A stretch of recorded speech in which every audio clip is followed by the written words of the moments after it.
Saint মার্টিনের master plan করার উদ্দেশ্য হচ্ছে আমরা এটাকে ইকোলজিক্যালি ক্রিটিক্যাল এরিয়া ঘোষণা করেছি, কিন্তু এইখানে ইকোলজিক্যালি ক্রিটিক্যাল এরিয়া ঘোষণার সাথে যে সাধারণ নিষেধাজ্ঞাগুলো থাকে সেইগুলো বলা আছে, কিন্তু একটা লং টার্ম অ্যাপ্রোচ নিয়ে বনটাকে কেমন দ্বীপটাকে কেমন করে আবার রেস্টোর করা যাবে সে কথাগুলো বলা নেই।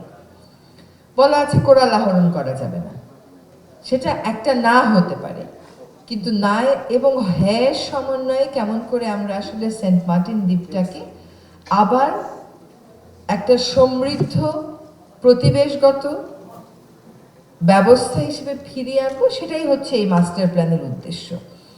সেই জন্য এটা পরিবেশ সংরক্ষণ আইনের 5 ধারাতে নোটিফিকেশন করা যায় বলে আমি মনে করি। এটার একটা লিগ্যাল বেসিস থাকে, সেখানে হয়তো আমরা প্রকল্পগুলো বলবো না, কিন্তু প্রকল্পগুলোর কাজগুলো বলবো, কারণ প্রকল্প তো আর can't be part of a legal document. আমাদের এই মাস্টার প্ল্যান যেটা করা হচ্ছে সেটা আমরা তো নিশ্চয়ই ফাইনাল করে গেজেট নোটিফিকেশন করব, কিন্তু এটা একটা পাতায় যদি আমরা জোনিংটা দিয়ে দিতে পারতাম এবং একটা পাতায় ডুজ অ্যান্ড ডোন্টস গুলো দিয়ে দিতে পারতাম, তাহলে সকলের এত লম্বা একটা মাস্টার প্ল্যান হয়তো পড়তে হতো না। 2 হচ্ছে, আমরা এখানে অনেকবার ট্যুরিজম শব্দটা শুনেছি। যদি আপনি দেখেন যে আপনি কতবার ট্যুরিজম শব্দটা শুনেছেন, বিপরীতে কতবার সংরক্ষণ শব্দটা শুনেছেন, দেখবেন ট্যুরিজম অনেক বেশিবার উচ্চারিত হয়েছে।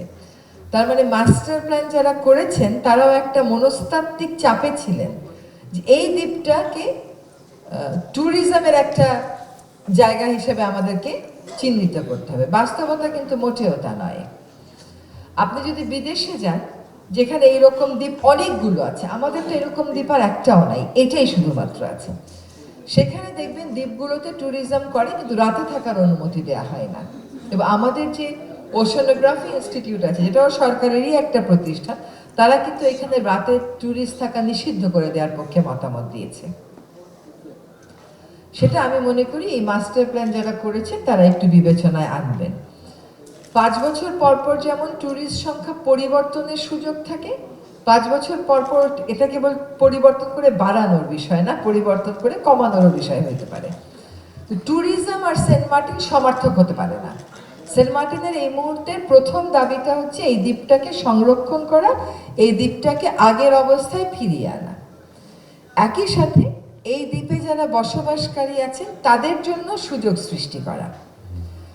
সুযোগটা হতে পারে যে তারা বিকল্প আয়ের দিকে যাবেন। দেখেন, 8,000 মানুষের একটা দ্বীপে প্রতিদিন যদি 10,000 বহিরাগত যায় ট্যুরিস্ট হিসাবে, আপনি খুব স্বাভাবিকভাবে চিন্তা করেন ওই দ্বীপের কোনো মানুষের খুশি হবার কোনো কারণ নাই, কারণ ওই ট্যুরিস্টগুলো অবশ্যম্ভাবী রূপে তাদের প্রাইভেসির উপরে একটা প্রভাব ফেলবে।